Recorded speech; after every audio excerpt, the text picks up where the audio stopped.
Thank you for tuning into this Solstice Yin Yoga class. I'm really excited about this kind of end of the year sequence where kind of just like we spiral in towards this year and then we spiral out into next year. We're going to do some twisting.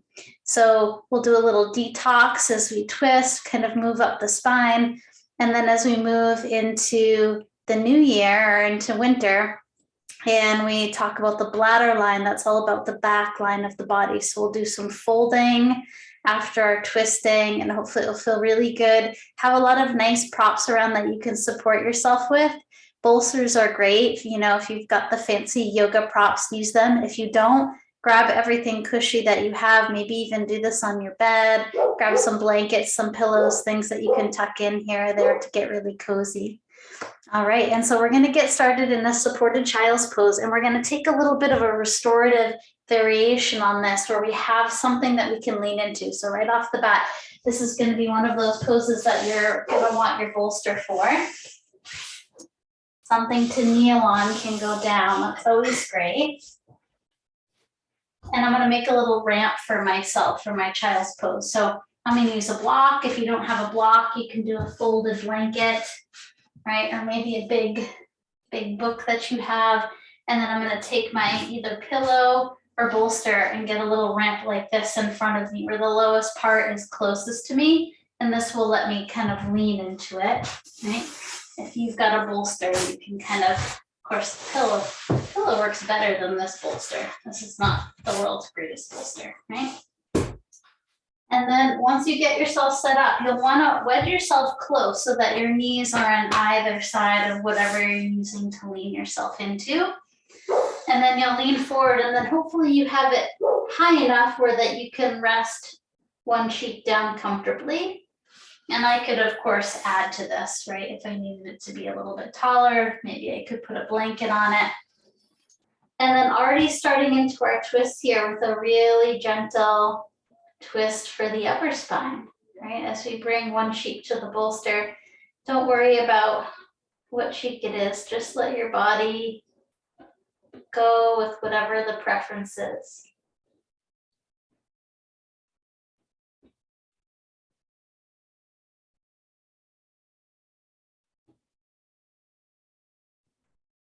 And once you've worked into your pose, you've got that figured out, just resolve to stay, knowing that the stillness and the rest is more important than any sort of perfection of the pose.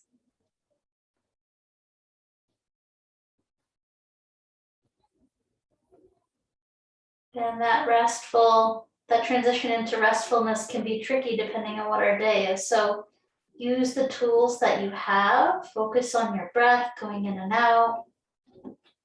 Put your mind into the areas of the body that might be calling to you right now. Bring your focus there. You could close your eyes or maybe keep the soft gaze to something in the room so that the eyes aren't darting around.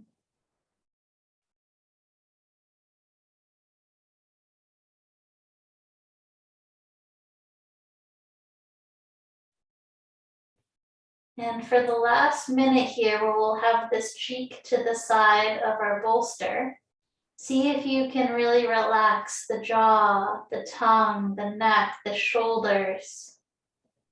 And when we soften, we allow our body to go deeper into the pose. We can only get to that softening when we have the stillness, right?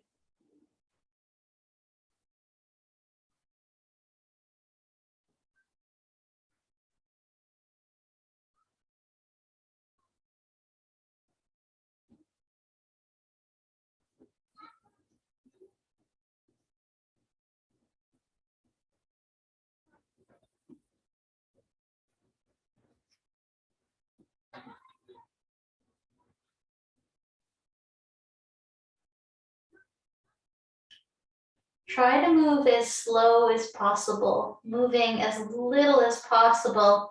Bring the opposite cheek to rest onto your bolster or pillow. And then one more time, settle in, right? Because every time we adjust, the muscular tension creeps back in.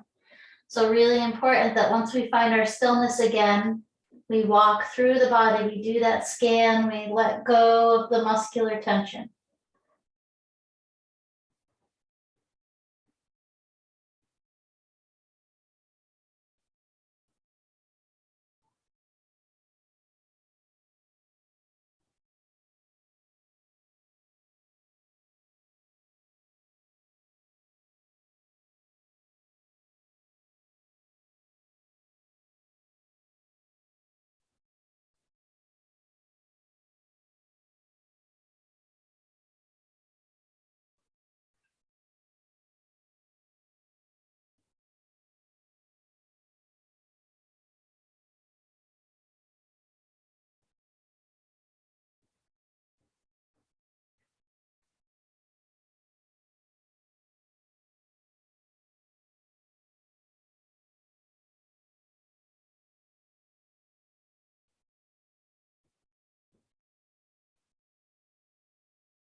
All right, pick the head up, slowly transition out of our child's pose by taking our props and just setting them to, let's say, one side of your mat. We'll move on to our abdomen now, but we'll make sure that we place the things so that we can have them within reach.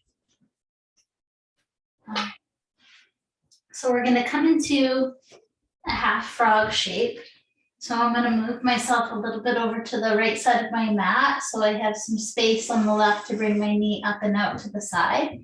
And if your foot comes off the mat, you could always pad that with an extra pillow, right? Now I'm gonna bring my right arm into a broken wing shape, which means the right arm's gonna come out into a goal post where my right elbow is bent a little bit further forward than my shoulder, right? The left arm can do whatever, right? You might rest it next to you, or you could use your left forearm or hand as a pillow.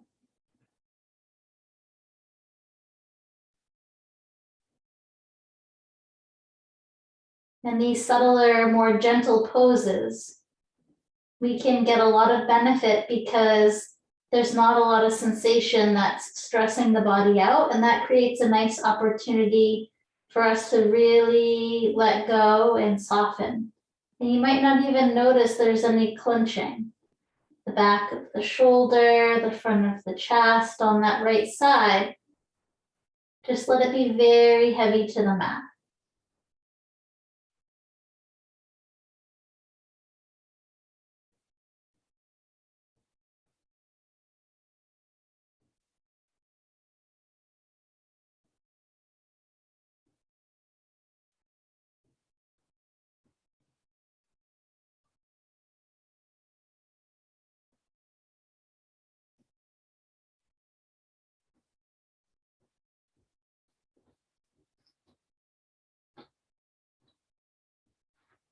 You can stay as you are, especially in the chest. We don't want to have too much sensation. But if you feel like you want to go deeper, you might press your left palm into the ground so you can roll a little bit more, right? Off your left side, you might feel a little bit more grounded into the right side, and then the right knee will bend and it will come up to meet the left.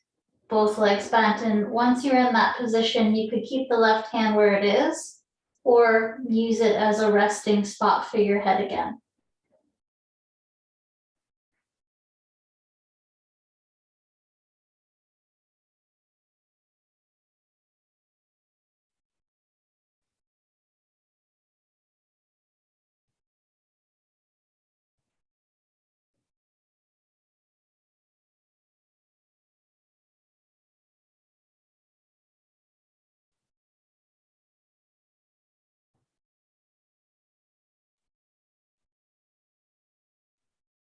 Again, in these poses, we really want all the muscles to always be soft, no clenching.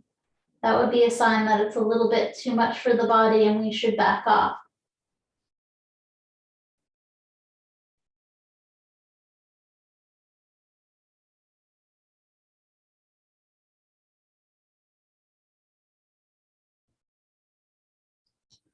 Okay, so if you have both legs bent like me, the right leg's gonna come long again, coming back through to that half frog pose. My right leg is long, my left leg is still in that half frog pose, but now I'm gonna come up to a frog sphinx. So I've propped myself up on both of my forearms. And when I was doing this, I really enjoyed letting the head hang. But if that doesn't feel good, you could certainly keep it lifted.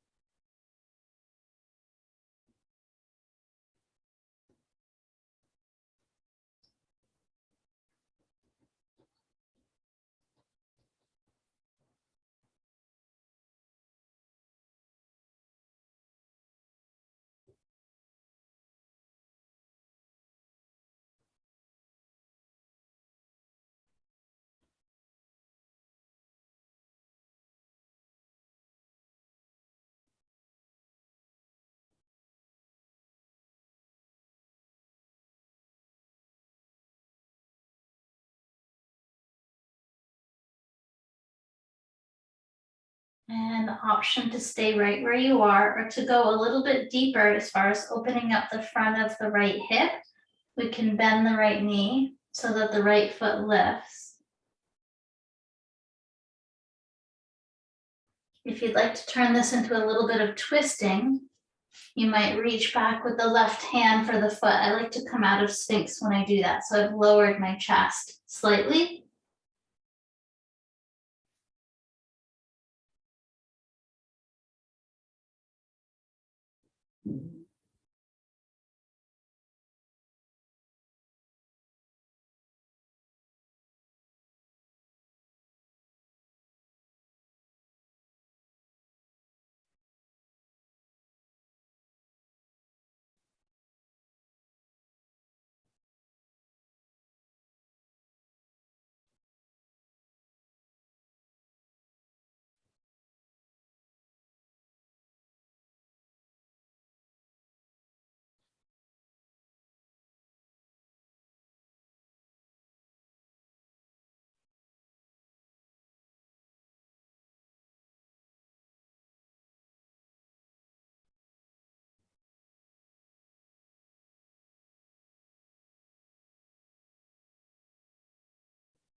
We'll let the left foot come back down, or sorry, let the right foot come back down to the ground. And now we're going to take this into a twisting frog variation. So I'm going to press my left palm down, lift my chest slightly, and thread my right arm under with the palm facing up.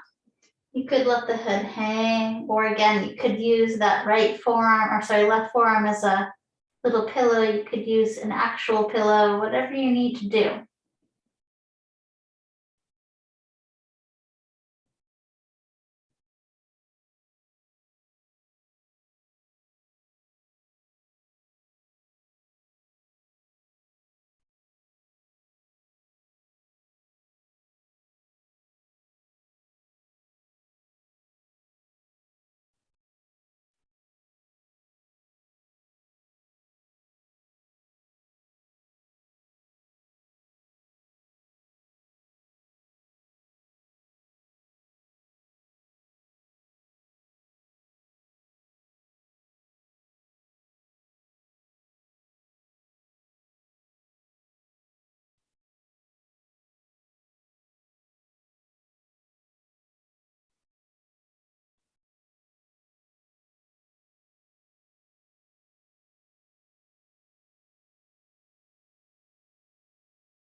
So we'll keep our right arm threaded under, face up. I'm going to press my left palm down so that I can roll a little bit more to my right side. So we're coming off the abdomen now, and just by that little kind of push, that little roll, we're taking ourselves into a supine twist. So I'll let my chest open up slightly towards the sky, and I might grab something behind me, maybe that pillow or that bolster you have that you can lean into. And the left arm could reach back. If that feels a bit too much, you could take the left arm in a bind where you bring the back of the hand to the lower back and the elbow kind of wings out.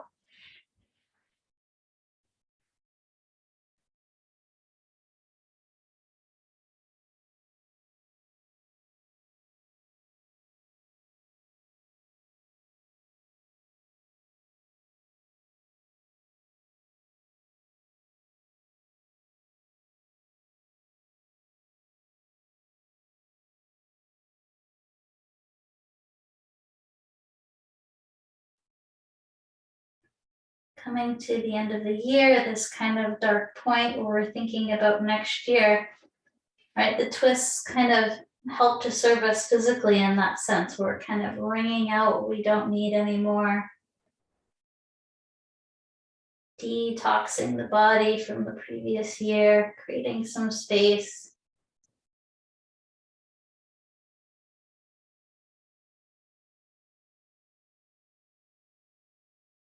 If you'd like to go further into the twist, you can take this into cattail. By bringing it into cattail, I bend my right knee so that my foot comes closer to my seat, and then my left hand could reach for the foot. If that doesn't work, you could use a little bit of a strap, maybe a t-shirt, belt, blanket.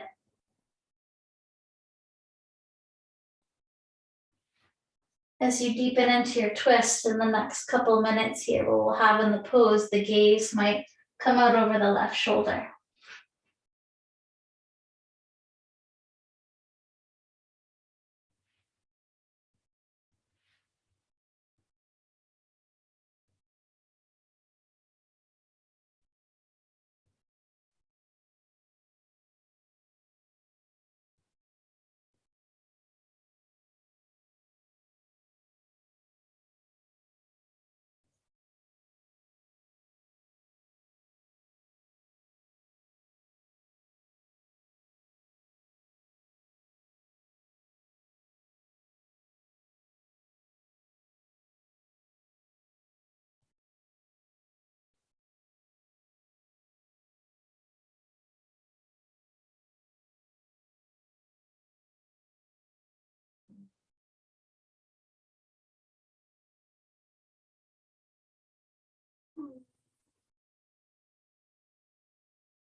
If you have your right foot, let it go, let the right leg come long, let the left leg come long and roll onto your back.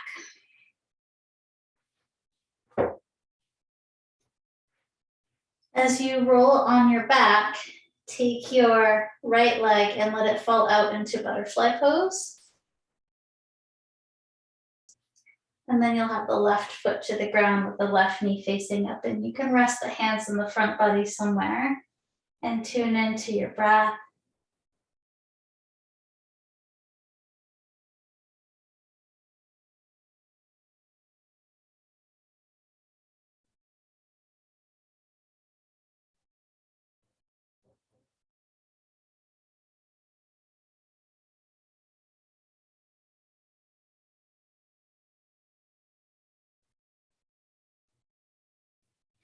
All right, both feet will come to the mat now. Got the back of the sacrum, the back of the hips kind of firmly to the mat. And then we're gonna bring the left knee into the chest, and we'll either interlace around the shin so that we can pull the left thigh into the torso a bit more, or maybe you can reach down for your feet.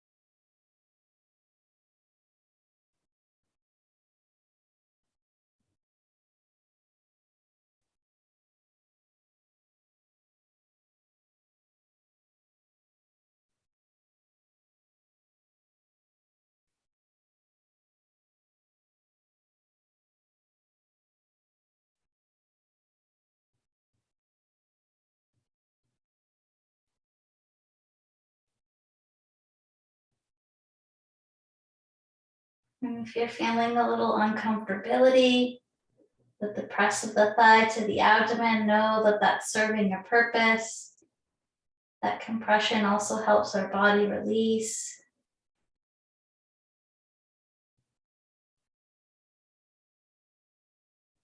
We'll take a couple more breaths in it here.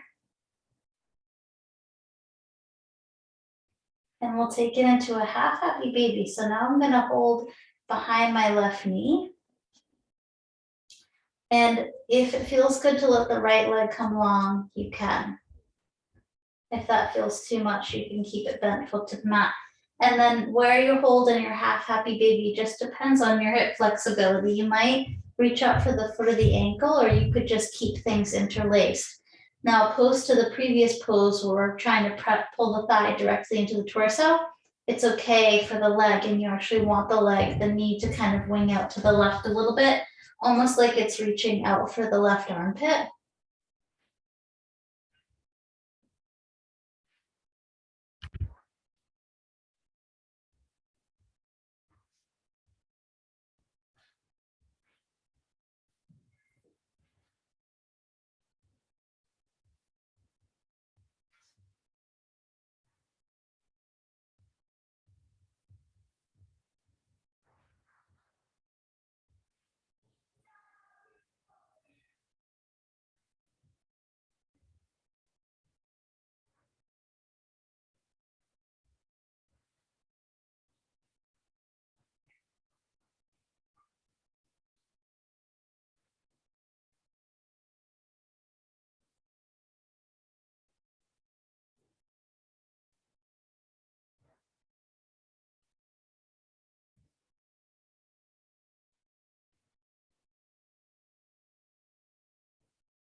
Okay, we'll release the left foot to the ground.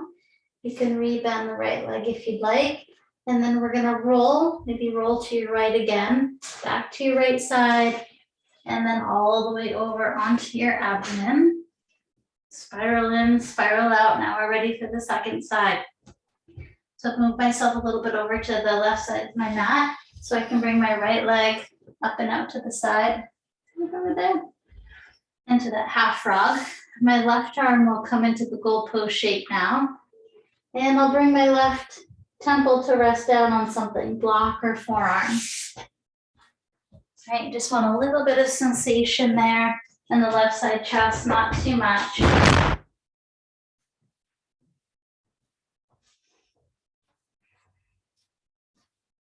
can always change the direction of your elbow, right, how high or how low your elbow is for comfort.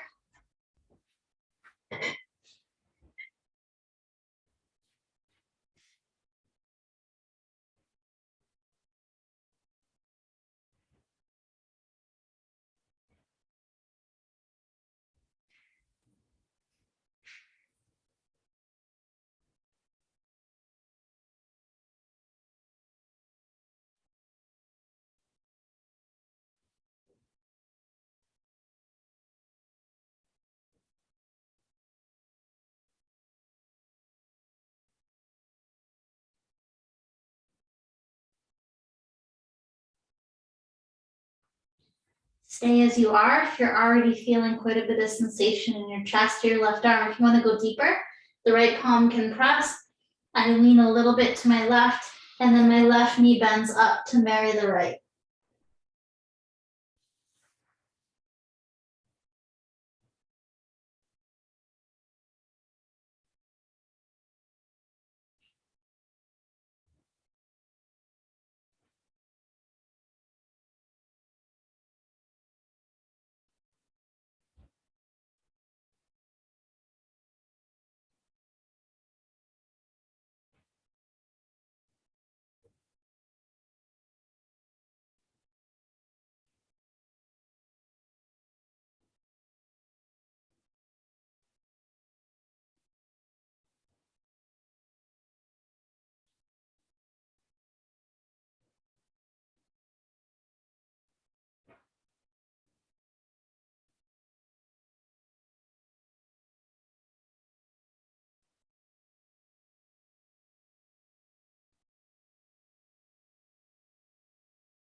If both legs are bent, you'll go ahead and lengthen the left leg again so you can come back into your frog.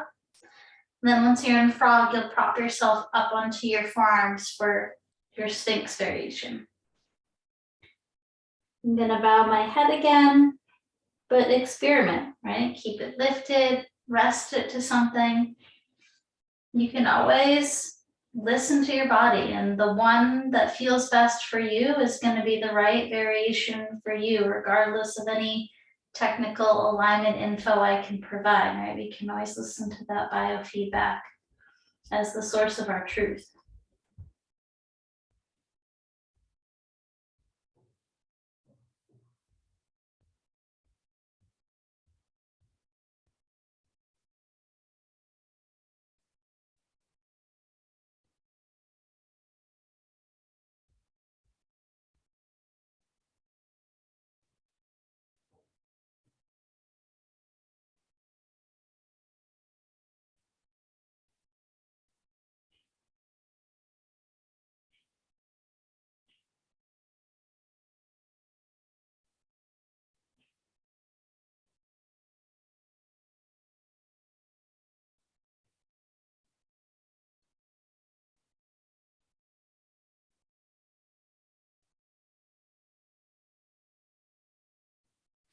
Stay as you are. You could bend the left knee so that the left foot lifts.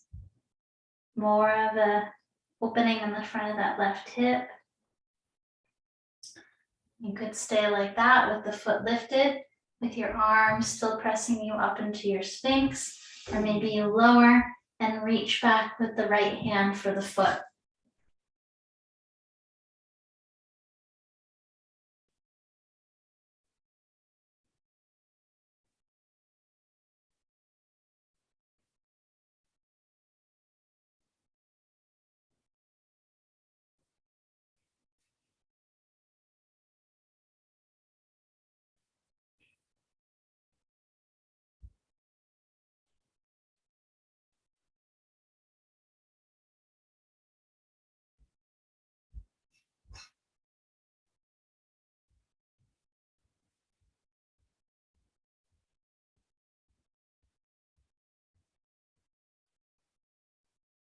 Right, if you have the foot up, you can release it long.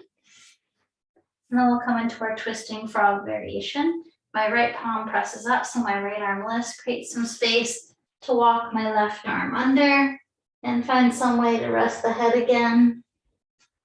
Maybe your right forearm or maybe a prop.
Right, now we'll take this into our supine twist. I'm going to keep my right knee bent. I'm going to keep my left arm threaded under. I'm going to press my right palm down so I can roll to my left side. My right leg is still bent, my left leg is long, and I'm on my left side body. And then I'll start to open up my chest slightly towards the ceiling, maybe winging the right arm out or keeping the back of the hand towards the lower back. You can always bring a prop behind you to lean into as you work your way into this twist.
Stay as you are. If you want to come into a deeper variation, that bottom leg, the left leg will bend.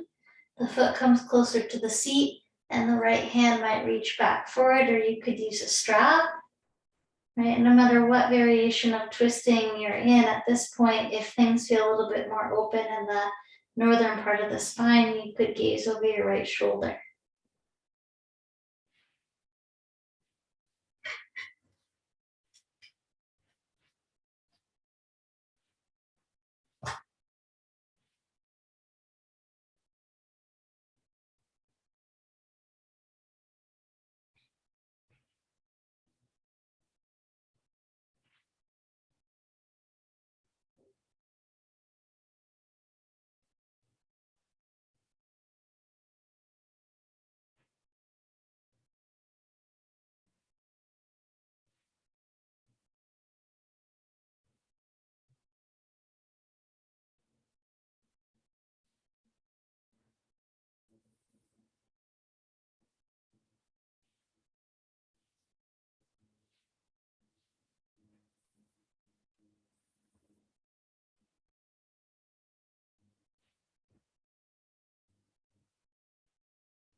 And we'll start to lengthen both legs out as we roll onto our back. This time, the right knee will point up and the left knee will bend out into that butterfly shape, and we'll take a few more breaths on our back. Right, sometimes a transition out of a pose into a non-twisting pose like this can feel really dramatic after we've been doing twisting. So just be with your sensation, keep your mind and your body, send breath wherever you need it.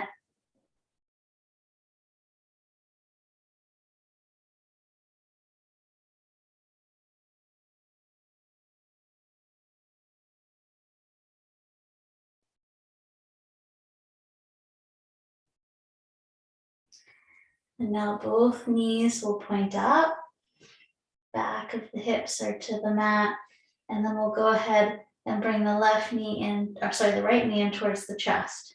And you're either interlacing around the shin, or if it's possible without too much strain, if it feels good to hold the foot, that extra compression, you could do that. But again, if that feels stifling, go for where it feels good, right? Yin is all about yielding, and especially this sequence, right? Letting go of anything that's not serving us. Creating that space for new things ahead.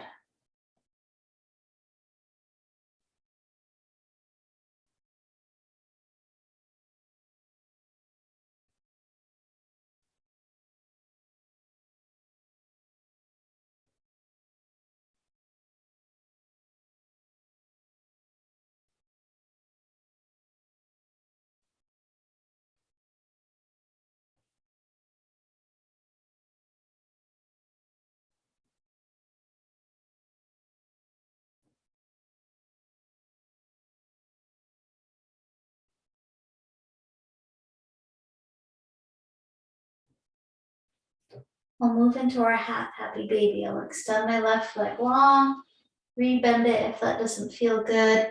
And then I'll open up back behind the left leg, right?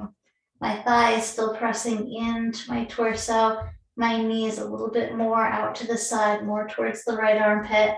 And then I hold wherever it feels good.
And we'll release from happy baby. You can let both feet come to the ground.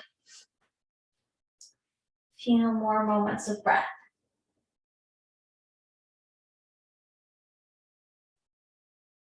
Feel your feet to the mat. Feel the back of your hips to the mat. And your shoulder blades. And the back of your head.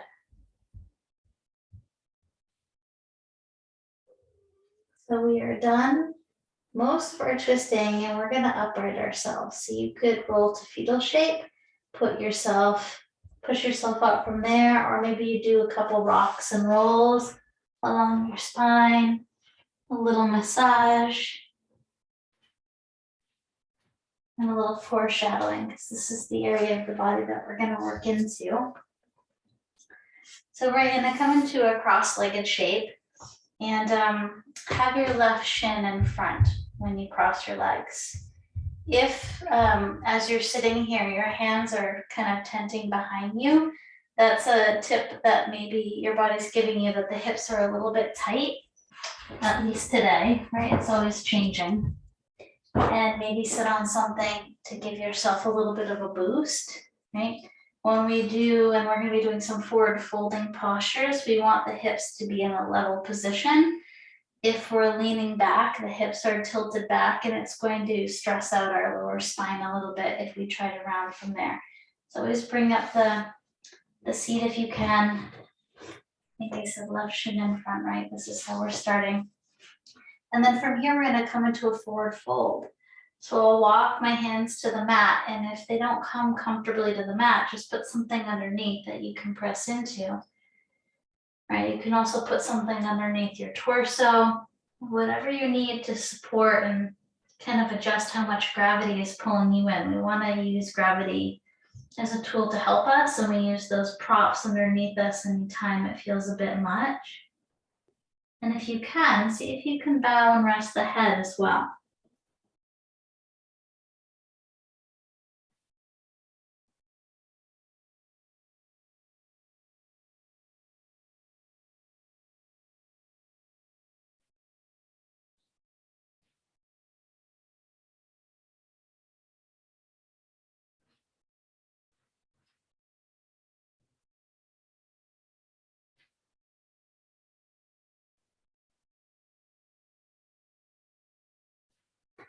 These forward folding postures, we work into our bladder line, which is related to the water element, probably no surprise. And it runs along the whole backside of the body. And it actually starts from the forehead and goes up your head, down the back of your head, the back of your neck, and pretty much follows your spine all the way down to your tail, and then continues down the back of each leg to the bottoms of the feet.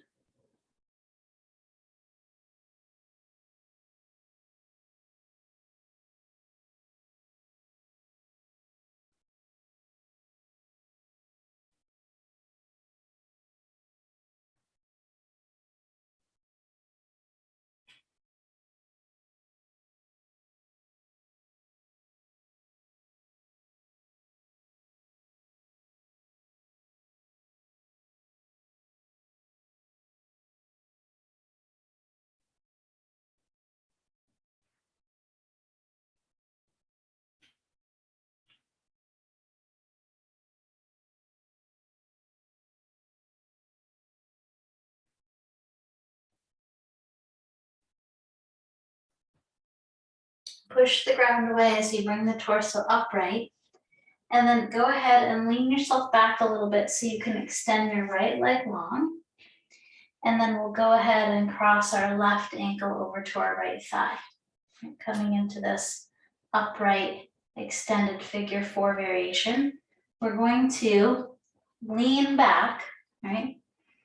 To work the chest, we'll do a little stargazer in the upper body.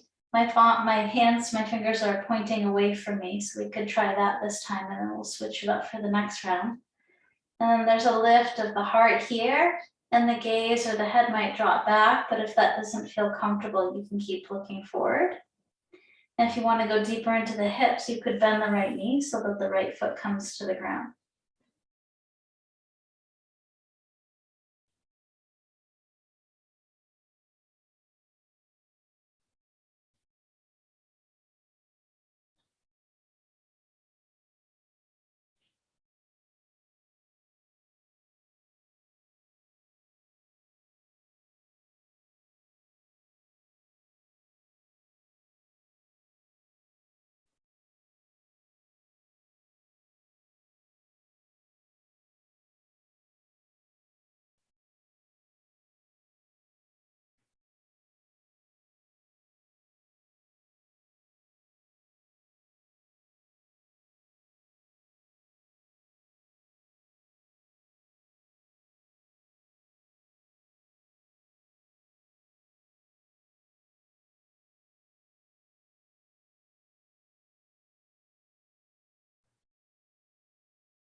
The right leg will come long as we bring ourselves back upright out of our lean back.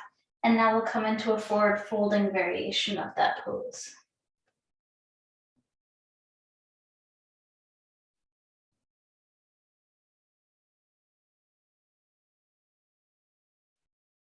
All right, bow the head if you can. Remember, put props underneath you to support you if gravity is pulling you down too much, not too much sensation here.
Press down, lift the torso upright. You can extend the left leg long for a moment.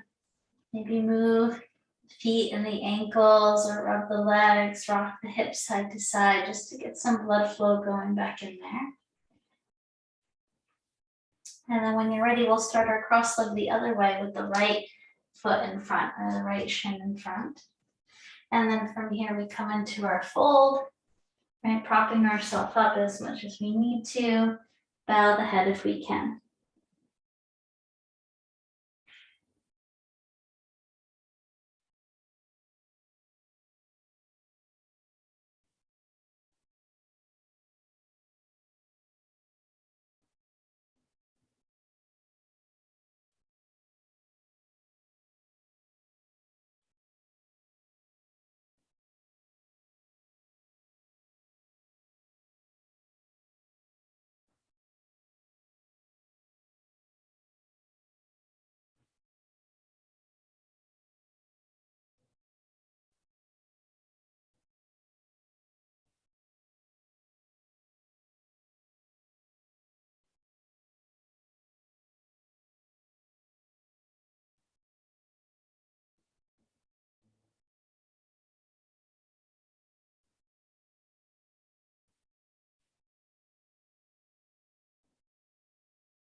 Press down to come upright. And this time we'll extend the left leg long and we'll bring the right ankle to cross over the left thigh. Coming into our stargazer, we'll lean back. This time you can take the opposite placement of the hands. So I think we did fingers facing back last time, so now the fingertips can face. Lift the heart as you extend down through the arms and the palms. And you can keep that left leg long or bring some bend to the left knee and the foot can come down.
Now the left leg will come long. We'll lean forward, right, coming back upright off of our hands. And now take the forward folding variation of this figure four pose.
And press down to come up. Extend both legs out. One more time, you can move the ankles, rock the hips or the legs side to side, or just give a little massage. Okay, our last pose, kind of our peak pose, is our forward fold. So again, for this one, making sure the hips are nice and even, so getting our seat up higher if we need to, so we can come into a safe fold. And then if the knees are sensitive, also a little bit of bend to the knees can be good, and you might wedge a prop underneath the knees. Traditionally, in this caterpillar pose forward fold, the legs are together, but for your body, it might feel nicer to have the feet a little bit separate, almost like a very narrow V. So you could try that on within the pose and see what feels good. Again, when we're coming forward, we're leading, assessing gravity, putting props maybe under your head or underneath your chest to see what it feels good. And no pulling here. So it's okay to, hold onto the body, kind of guide yourself into the pose, but resist kind of pulling yourself down. In yin, we're letting go of the musculature.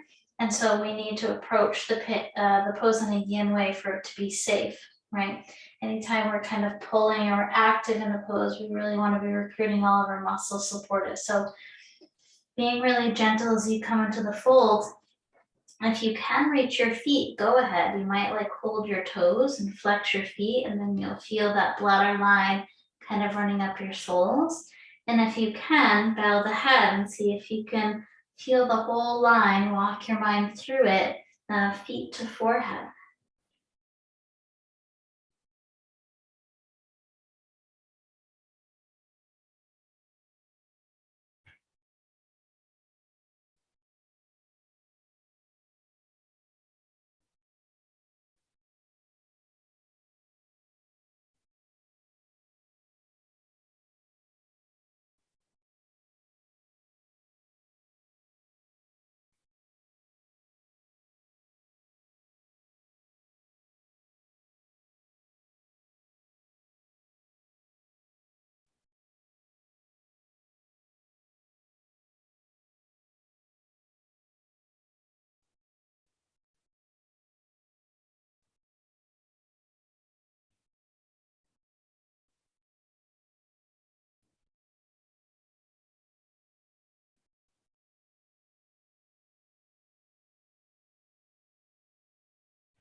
Support yourself coming upright by pressing down. Right, take any counter movements that might feel good. And then we'll get ready for our last pose before rest. We're going to take waterfall, which is a restorative pose in itself. So we're going to have something underneath the back of our hips. You could have a folded up blanket, you could use your bolster block, whatever you choose. And as I press into the feet, I'll lift my hips and I'll slide whatever prop I'm using underneath the back of my hips, and then one leg at a time, they come in towards my chest and then just kind of dangle passively up towards the ceiling. You could also put yourself against the wall here too, with your seat touching the wall and your legs touching the wall. And that could be another supportive way to take this pose. A great bladder pose, a great water pose, right? Brings things kind of back to that reset, back to that neutral. And the twisting work that we did today really supported that by giving our body the space and the freedom to recalibrate.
One leg at a time, you could bend your knees in towards your chest. Get one more moment of that rinsing, detoxing, abdominal compression.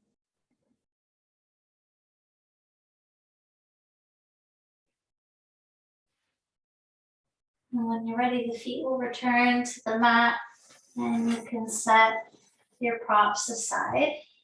And we'll come into a final resting pose variation. You could keep your knees bent with the feet to the mat or extend your legs out long for a traditional Shavasana. And we'll just take 20 breaths or so just to rest. And more so than the physical rest, it's the mental rest. So try to keep the brain free of thoughts, and if they creep in, kindly ask them to wait a few more moments.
Move your fingers and your toes. Take any last stretches or hugs and rocks the body might be calling for. And eventually we'll come upright. Find a nice tall sitting position and just notice the space you created in your body and your mind. We'll bring hands to heart center, Anjali Mudra, with gratitude for all that we have. And together we breathe in. Exhale out. Namaste. Thank you for joining me. Enjoy this solstice winter transition. Ask questions if you have them. Thank you.